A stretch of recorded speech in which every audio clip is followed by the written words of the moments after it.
Good morning, everybody. Welcome to Learn with Lorna.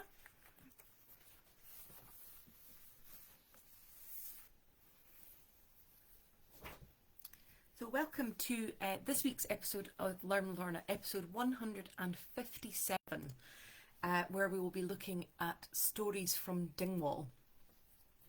My name is Lorna Steele-McGinn. I'm the Community Engagement Officer with the Highland Archive Service, which has 4 archive centres across the Highlands of Scotland. One in Inverness, one in Fort William, one in Wick and one in Portree, and together the 4 of them make up the service that looks after the historic documents for the Highlands of Scotland.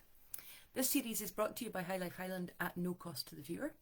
High Life Highland is a charity registered in Scotland and there's no payment or subscription required to take part in this series of talks. But if you're able to donate towards our work, then we really are truly grateful for that. And there's a link to be able to do that in the text, whether you're watching on Facebook or on YouTube. So this week we are having a complete shift from last week. Last week we looked at one collection and one man. And it was really nice to get all your comments. So thank you for that. I had people commenting for quite a while afterwards saying that they had caught up with it and how inspired they were to hear about William Campbell's life. So that was really nice. So thank you very much for that. But like I say, this week is a real shift from that look at one man's story to the other extreme, to look at the long story of a place, and that place in this instance is Dingwall. Dingwall is the county town of Rossshire. It's around 15 miles northwest of Inverness. Now, I'm sure that some people get really irritated locally with me navigating everything by Inverness, but I do that deliberately on the basis that if you're watching somewhere in another part of the world, and I can see people are indeed, that you might not be familiar with all these places. So if I use Inverness as a navigation tool, then that can be quite helpful. Dingwall until 1975 was a royal borough and has had a long and fascinating history, as you would expect from anywhere which has been a royal borough. Even its name tells some of that story. The Gaelic name for Dingwall is Inir Feferin, and as I will always say, I'm not a native Gaelic speaker, so I hope that is a close enough pronunciation. That literally means at the mouth of the Peffery. So same as Inverness or various other place names, at the mouth of that river, the Peffery. So a place name that in Gaelic is inspired by the location, by the geography. But the English word, and I'll use English very loosely there, the English word for Dingwall has an entirely different derivation.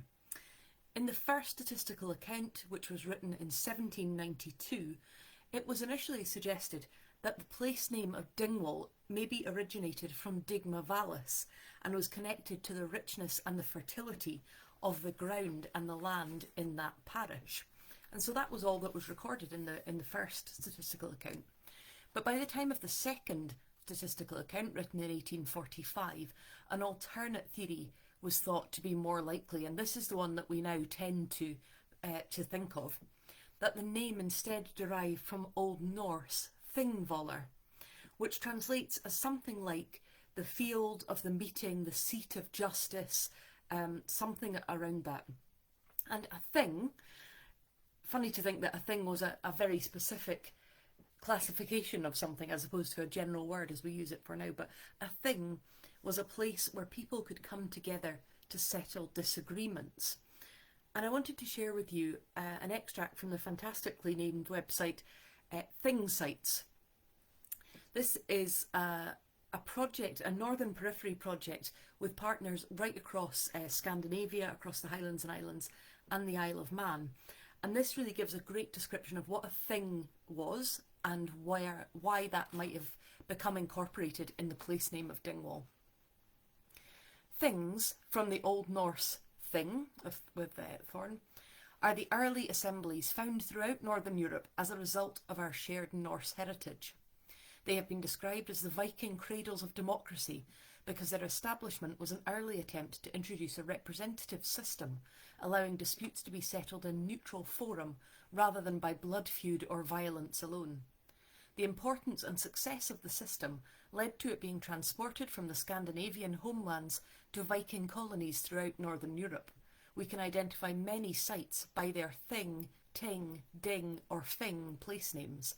Some examples include Gulating in Norway, Tingvalla in Sweden, Thingvellir in Iceland, Tingvans in the Faroe Islands, Dingwall in Orkney and Shetland, Dingwall in Scotland, Tynwald in the Isle of Man, and Fingay Hill in England. It's completely fascinating, but that's my area of interest anyway, is language and words and where we get names from.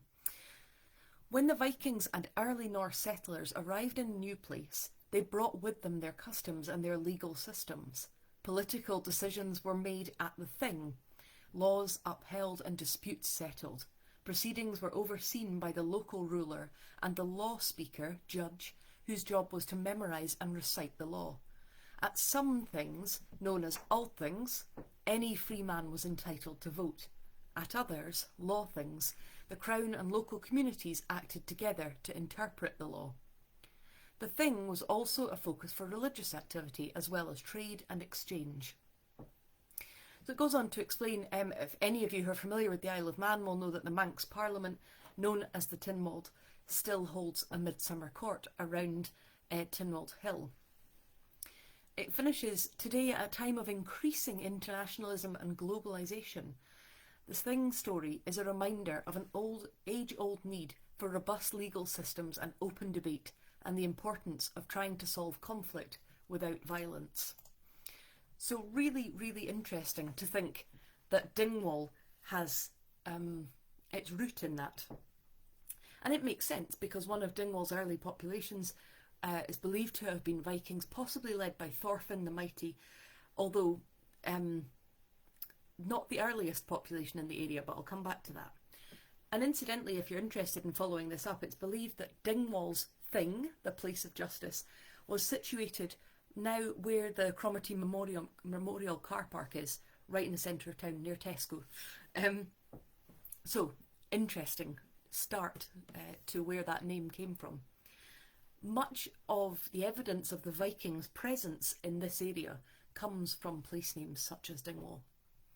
Now, you may remember I spoke not long ago to all 450 pupils at Dingwall Primary School about the history of Dingwall, and I started with a slide that lists some of the many, many variations of the name that Dingwall has had over the years. So I've mentioned there in your Feffirin, Dingwall, Tingval, Digmavalis, a huge range, and I wanted to just make sure I referenced in here Balacahal, which I think I've pronounced correctly, which is Cabbage Town, which is also a name for Dingwall. So it has had so many names because it has had so many people. There have been Christian monks who have settled there, Norsemen and Vikings, Picts, Celts, and a huge number of others. So all of those people bringing in and leaving part of their language behind. So we know that for many people over centuries have called this place home. And even the quickest look at a first edition Ordnance Survey map shows evidence of that, not just those Norse place names that I mentioned and obviously Gaelic place names, but evidence of very early settlement too. For instance, just one page of the Ordnance Survey name book, which accompanies the first edition Ordnance Survey map, for Fodderty, which is just on the outside of Dingwall, just one page is filled with entries for stone circles, hut circles and standing stones. And this is what it says. Stone circle. This name is applied to a druidical circle situated a little to the north of the heights of Bray. It presents a singular appearance. In the centre, the stones are from 5 to 6 feet about ground, 1 foot apart from each other, and enclose a space of a 9-foot diameter. On each side are the appearance of 2 spaces of smaller dimensions, one having only 2 stones placed at right angles, and the other one only one, which measures 7.5 feet by 4.5, and at the height of 2/3 has an indentation, slightly angular in the centre, and cut more deep towards the edges. It goes on to say that they don't really know why they're there, other than that they think they are of druidical origin. So, like I say, that's just one example on the outskirts of Dingwall, that if you just look at a map and look at the place names and look at the markings, you can see how long people have been resident in and around Dingwall. And that's just one example. As I say, the maps also include evidence of stone circles, vitrified forts, as some of you will know nearby, stone kists with bodies that had been found in them which disintegrated as soon as they were raised. And also place names that reveal the use of land which might otherwise be forgotten. So there's a place in Dingwall called Gallows Hill, but there's also a different place called Knocknacroiche, which means Gallows Hill, but it's not in the same location. So maps can give us these insights into those earliest settlements, who came there, who was resident, and what they used the land for. But what about later on? What about as we come past just that kind of archaeological evidence? Well, Dingwall had long been an important settlement when it was made a royal borough in 1226 by King Alexander II of Scotland. And incidentally, Alexander II had a notable reign for other reasons, not just for Dingwall, but also because, amongst other things, he was responsible for settling, about 10 years after giving Dingwall its royal borough status, settling the Peace of York, in which he and Henry II of England agreed the boundary between Scotland and England, and that has remained roughly the same ever since. And I say that with a caveat that I'm sure if you live in Berwick-on-Tweed, you are well aware that the border has moved a few times, but it's loosely remained the same ever since Alexander II agreed it with Henry II. That first charter of 1226 that gave Dingwall its royal borough status no longer exists, but of course other borough records do. And there were further charters that were issued in the 15th and 16th centuries to confirm its status. Dingwall's importance as a borough and a place of trade was equalled by its importance as a location of a significant castle, which had been garrisoned by English forces during the Wars of Independence before being regained for Robert the Bruce. So, as I say, throughout the story of the place, you see all sorts of interesting episodes. The statistical accounts for Dingwall are really interesting, and as I've mentioned before, you can access them online. I can put a link up to that if that's useful at the end of this. But please do have a look through them. Particularly the ones for Dingwall are so full of detail, really interesting breakdown of who lives in the place and how many carpenters there are and how many I don't know what different jobs people are doing. Really interesting. And the first statistical account, you know, if you've watched this for the last 4 years, I can never say that phrase. The first statistical account in 1792 records that Dingwall at this time was absolutely thriving. So have a listen to this. The town has of late been greatly enlarged as well as improved in the appearance of its houses. This change appears to be chiefly owing to that superior taste and spirit of improvement which generally prevail, together with the accidental influx of money through private channels. Articles are now in universal demand which were formerly unknown, and luxuries, when once known, come into general use. To obtain these articles, the people resort to the town where they are to be found, and accordingly a large retail trade is carried on here, considering the size of the place. This trade could not fail of introducing additional wealth, and in consequence luxury and improvements of various kinds. Besides, the gentlemen of this neighbourhood are in general fond of a country life and are happily attached to their own family seats. So quite often in the statistical accounts they will mention who are the heritors in the area, who are the landed families, but quite often they're saying that they're not resident, they spend a lot of time away. But they've made a note here of saying that those families who own the big tracts of land and the estates and the castles and so on are resident in the area. Their style of living and their expenses are widely different from those of their ancestors. Much of the money they circulate must centre in the neighbouring town, and men of trade or business seldom allow it to pass through their hands without retaining some portion of it. Those means of improvement exist much more in Dingwall than either of the other two boroughs of this county. For those, lying at the extremities of the shire, do not feel so much the advantages of a local situation, and have not been happy enough to experience in the same degree the favours of fortune.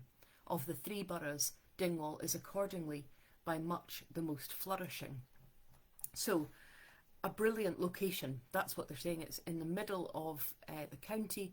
It's got frequently resident landowners who then bring money in, who then generate trade. And as a result of that, it's got a constant flourishing trade. But the second statistical account, written in 1845, looks further back and notes that things haven't always been so easy.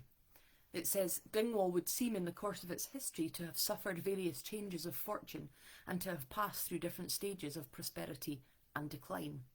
Several circumstances would seem to indicate that the town was once much more extensive than it is at present.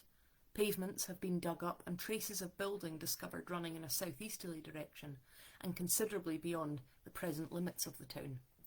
Being the principal residence of the powerful Earls of Ross, who acted so conspicuous a part in the early history of Scotland, and doubtless depending much on their protection and bounty, it is natural to suppose that the fortunes of the place of Dingwall must have been participated to a certain degree in the fortunes of that family.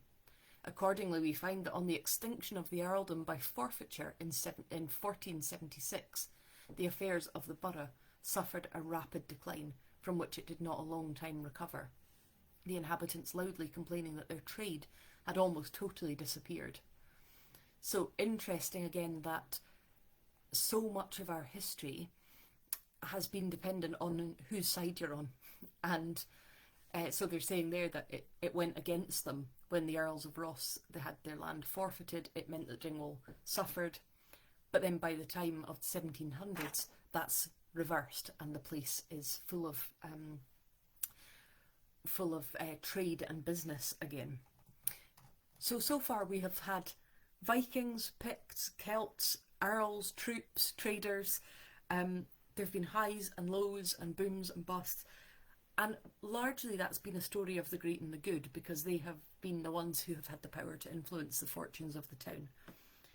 But what do the records that we hold tell us about the life of everyday people in Dingwall over the centuries? Well, we hold a fantastic collection of church records for Dingwall. Kirk Session records, so that's the local minister and elders for the town, starts in 1677. And then the presbytery, which is the court above that of a kind of regional level, is date from 1649 onwards. So nice and early, lots of stories. As usual, if you've been watching this for a while, you know Kirk Session records full of stories. Never think that church records are going to be boring. The church records contain, for Dingwall, stories of witches who have been called before the presbytery for discipline, references to the Covenanting Wars with threats to the local population not to support Montrose.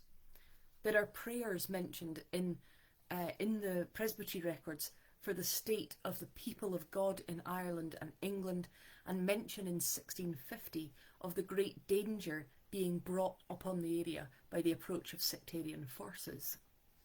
Very interesting, and I've said this so many times over the years, that church records can be a great resource for providing a commentary on both national and local events. They record events that are very public and national, but also things that are very local and very private.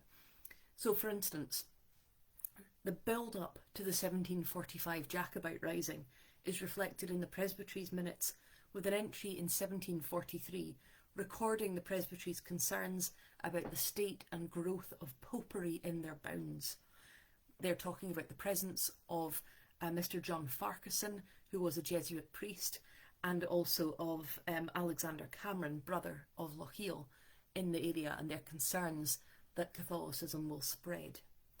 A later entry refers to a nest of papists, and you may remember I've spoken before about that phrase of an infestation of people. Those are very powerful, loaded words when you dehumanise people. There are frequent counts and checks and investigations about the number of Catholics in the area. Neither the Kirk Session nor the presbytery met as planned as the 45 came to a head at the Battle of Culloden in April 1746, and both of those, the Kirk Session and the Presbytery, record some weeks later that the troubles of this nation or the troubles of our times have prevented them meeting. And incidentally, one of Dingwall's important families, the Mackenzies of Seaforth, were staunch Jacobite supporters, so it meant Dingwall got quite caught up in the whole of the risings. But I was really interested to read a section from May 1746, which records something that I've never thought about before in all my years of talking about the Jacobite risings and the impact of those. It records something I've never seen before and never thought about before, and that's the impact of the rising on the church's awareness of who is in its boundaries. So the Kirk Session records this. Dingwall, May the 19th, 1746, so we're only a few weeks after the Battle of Culloden. The moderator reports that he called this diet, so this meeting, by appointment of the Presbytery Act dated at Alness, May the 17th, 1746, the tenor whereof follows. The Presbytery of Dingwall, considering that the laws for the maintenance of the poor and for restraining vagrants and idle sturdy beggars are not put into execution, and that the regulation of church judicatories who do not give not to give recommendations for charity extending beyond their own bounds. So, to summarise all of that, and believe me, I've already summarised it, what they're saying is the church has this ability to, or has the responsibility of maintaining the poor within their area, but also for making sure that no one is trying to get away with begging who doesn't deserve to get away with begging, to paraphrase. But, they say, the great scarcity that is presently in a considerable part of this country, occasioned chiefly by the late ravages and oppressions of the rebels. So they say that not only the church has this responsibility to look after the poor within its own boundaries, but there's such a scarcity of resource at the moment because of the rebellion. It says that there is a great danger of inconvenience and hurt happening to genuine beggars, to the proper poor of the country, it says, by the great number of strangers whose character or circumstances are not known, who go about as beggars. So they're noting that after the battle, people are dispersing, people are trying to get away, people are trying to hide, and so the church no longer knows the story of the people who are in its boundaries. And we see that a lot through different conflicts as well, in the First World War and the Second World War, that people are going, wait, we don't know who everybody is anymore, and how can we then have control of it? It says, therefore, the presbytery judge it necessary, with respect to the present circumstances, to appoint, as they hereby do appoint, the ministers and Kirk Sessions of their bounds, to make public intimations to all the begging poor in their parishes to appear at meetings of the Kirk Session to be called for that purpose. So they're going to summon all the poor and all the beggars to come to meetings within each parish, and they will then grant to such as they find to be indigent and unable to earn their bread by labour, and to none others, proper certificates representing their indigence and giving particular account of the burden of children or others that they are charged with. So everyone has to attend a meeting, prove that they are who they say they are, prove that they're poor, prove that they're a beggar because they can't earn their own living, and they will then be given a certificate by the church. They then require such poor to appear again before their Kirk Sessions at meetings to be appointed again at the beginning of September, to return their certificates to be renewed or to hand them in.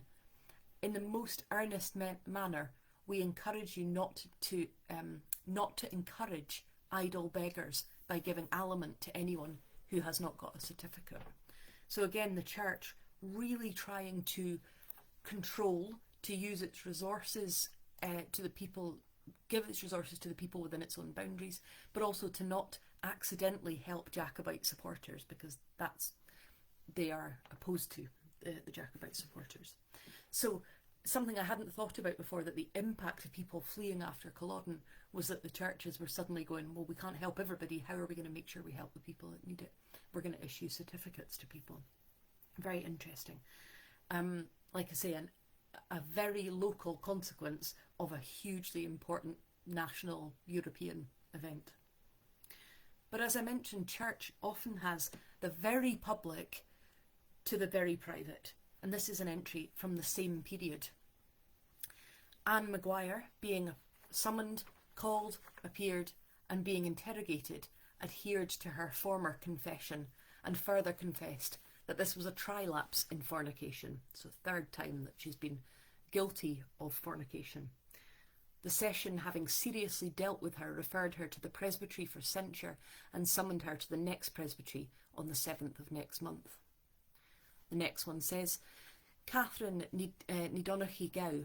The moderator reports that she appeared before the presbytery and that they, having dealt seriously with her, remitted her to the session to satisfy as an adulteress. So they always make very hard reading, and I think it's very hard for us to understand that the control that the session had.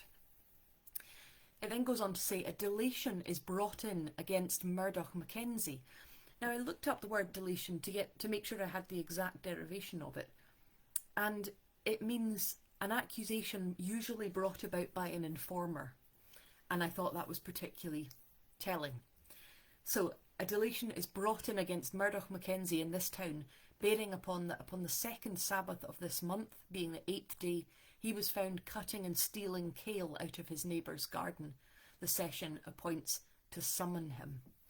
And then the final sentence of that entry, this day the session considered the state of the poor in the parish and distributed amongst them 18 shillings and 4pence.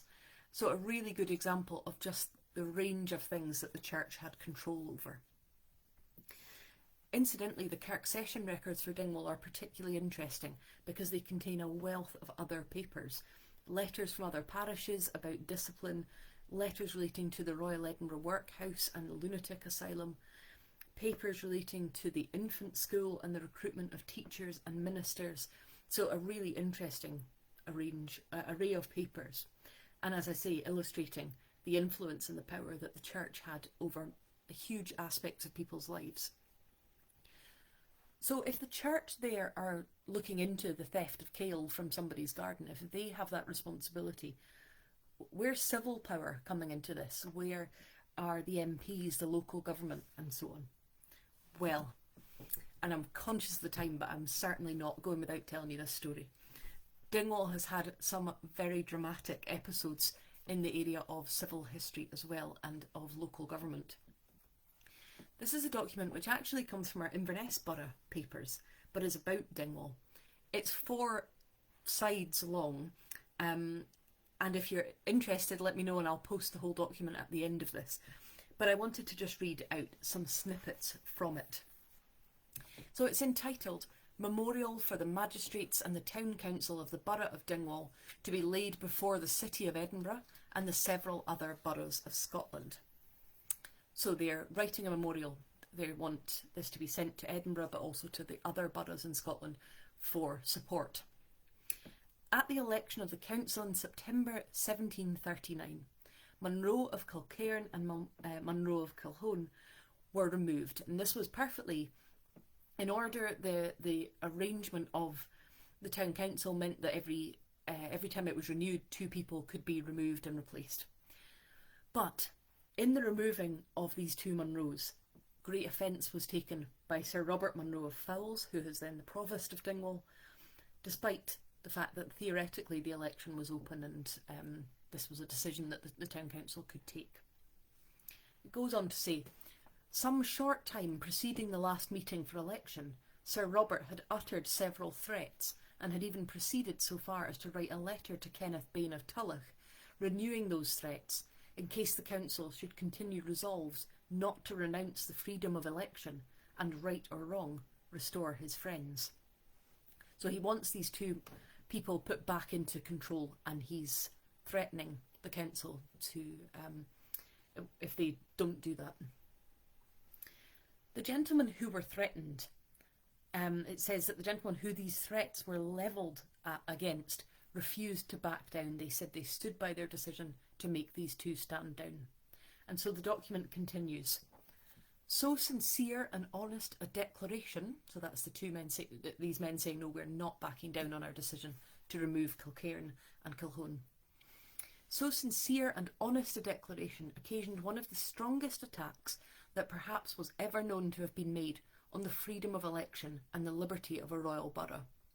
An attempt which strikes at the very constitution itself and is a matter worthy of consideration of all the royal boroughs in Scotland. Nor does it longer remain a personal injury when, in order to infringe the freedom of election, the electors are illegally and oppressively attacked. At the same time, it becomes worthy of public inquiry when these acts of oppression are disguised under the venerable appearance of law and form of justice. So this is them setting out their case for support. Something's happened and we really need your backup. It goes on to describe what happened. On the 29th of September last, the day before the annual election of this borough, Sir Robert Munro had secretly, under silence of night, conveyed to the house of William Fraser, a late magistrate in his interest, a party of 60 or 80 men in full arms. His brother Kilcairn was a justice of the peace, with 3 other justices called Munro, and whose yearly income scarcely deserves a name, had likewise appointed that day for beginning to repair the roads that lay within a short mile of the town of Dingwall, and under that pretext convocated near 200 men, who instead of shovels, spades, or other instruments proper for mending of roads, were armed with guns, swords, and pistols. And these 2 armies were under the discipline and command of Sir Robert's dependents and servants, and of one Douglas, who was late surgeon to Kilcairn's independent company. So they've staged, we're repairing the roads, and that's why we've gathered all these men with weapons instead of spades. The party that had been secretly convoyed to the town were concealed in the morning of the election day in Fraser's barn and office houses until Sir Robert came to the house of Alexander Mackenzie in Dingwall, where Kenneth Bain of Tulloch and 9 more of the council were met in order to proceed together to the council house. There again he renewed his former threats, unless such friends as he thought proper to name were brought upon the council. But as the 10 who were then present, and who were made up 2/3 of the council, besides that Colin Mackenzie, the Dean of Guild, had died since the last election, but as they seemed unanimously resolved to support the rights of the town and yield to no arbitrary demands for placing the absolute government in the hands of any particular man, so they're refusing to back down, Sir Robert, after several minutes, left them with these words, spoken in the greatest fury: "Gentlemen, farewell. Every man for himself, and God for all of us." Upon the back of this, the councillors and whole inhabitants were alarmed with seeing 50 or 60 men in arms rush out from Fraser's Close under the command of Kilcairn and Douglas, and immediately march to Mackenzie's house, where the 10 councillors were met, and without knowing any cause, the doors of their houses broken open, and the whole councillors carried away by an armed force. Mackenzie's wife, offering to go down into the room, was dragged backwards by the cuff of the neck down a narrow turnpike stair, by which she was severely hurt and bruised. It goes on to say that that when the councillors asked what had happened, so they've been attacked. Mackenzie's wife has been hurt. They've all been attacked. These hundreds of men, and all these councillors say, "What? Why is this happening to us? Why have you done this to us?" It said that they were seized and taken away from the town so that an election could be held in their absence. It goes on. Scarce had Sir Robert's election been over when 20 or 30 of the armed party who had left the town returned, found the councillors' wives and other of their female friends, not 6 men of the town being then in it, calling to Sir Robert to return their husbands and their friends, while he, Kilcairn, like 2 portices, shaking all of the fear of the laws as well as sense of humanity, ordered their banditti to fire sharp shot east and west and clear the streets, which they accordingly did, and thereby one boy of 10 years of age was shot in the forehead, another was shot in the mouth, the ball lodging in the roof of his tongue, and several women were wounded, particularly the wife of Alexander Mackenzie, who is since dead of her wounds, one in the cuff of the neck, which, according to the declaration of the surgeon who dressed the wound, was large enough for him with ease to turn his thumb in it. and several other women are now lying in so dangerous a way that their lives are despaired of. In short, nothing but the shrieks and cry of 2 men in the agonies of death were to be heard, while the streets were running blood, and to such a height did these barbarities proceed, that upon Sir Robert and Culcairn being told that Mrs. Mackenzie was mortally wounded, their answer was, it would do her good to lose some of her foul blood. It's quite something, isn't it? It is quite a story. The memorial, this document that was written, the purpose of it, written by the poor afflicted town of Dingwall, is how they've called themselves. And the aim of it was to beg aid and pity from Dingwall's sister boroughs. And it concludes like this. If councillors are thus to be arbitrarily treated on the day of election, dragged from their houses in the town itself, their wives and children butchered on the very streets if they so much offer to complain, and their canals made to run with the blood of their own inhabitants, then farewell to liberty, the freedom of elections, and everything on earth that is dear or sacred. I find that a very... sometimes when I do learn with Lorna, there are things that I read out that make me... the hairs stand up on end, and I find that with that particular paragraph. So there have been some very dramatic stories in Dingwall's history. But it has, of course, also been a place of education, of business, of society, and we hold records relating to all of those aspects of Dingwall life too. We hold school records for Dingwall, including the Dingwall Academy logbooks. The Free Church School became the Academy. And I was struck when flicking through the first logbook, which dates from 1863 onwards, by the many references to pupil teachers. That's quite common, of older pupils being supporting a teacher. But there are names for the pupil teachers. And this extract from April the 5th, 1864. 4 or 5 of the scholars playing truant today. Every effort must be made to check this habit, which is far too prevalent, and which, in a great measure, seems owing to the want of proper control over their children by parents. Just interesting things that people always think are new, but actually our records show have always been the case. But I thought the nice final thing to share with you would be an extract from His Majesty's, I don't know if it would have been his or her, what date are we on? Her Majesty's Inspector's Report from 1873. The following is a summary of the Inspector's report upon this school. The discipline of the school is very good, the attendance is very large, and the range of subjects taught is wide. All of them receive careful attention, and of none does a speciality appear to be made. The standard results on the whole are good, in some respects excellent, and the results in the highest subjects are very satisfactory.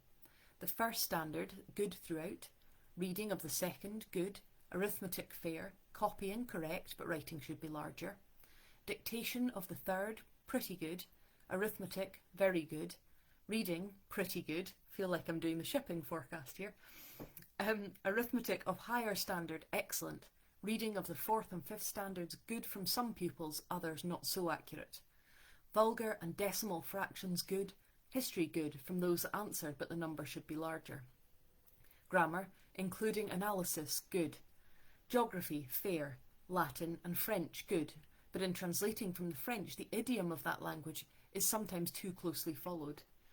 Euclid understood, but beyond that not much, although it is fair to mention that this subject was taken up at the close of a long examination, the pupils having been in school from 9 AM until 6 PM. Music, very good. But yes, I see your comment, Elizabeth, no Gaelic. Dingwall's role as a place of trade and a place of business is perhaps most famously demonstrated by Dingwall Mart. In 1884, D. Mackintosh and Company set up the first auction mart around Pefferside Park. 7 years later, McCallum Brothers set up a second mart, and the two had huge competition until, after various transformations and changes and so on, they amalgamated in 1992, and Dingwall continues to be a mart town today.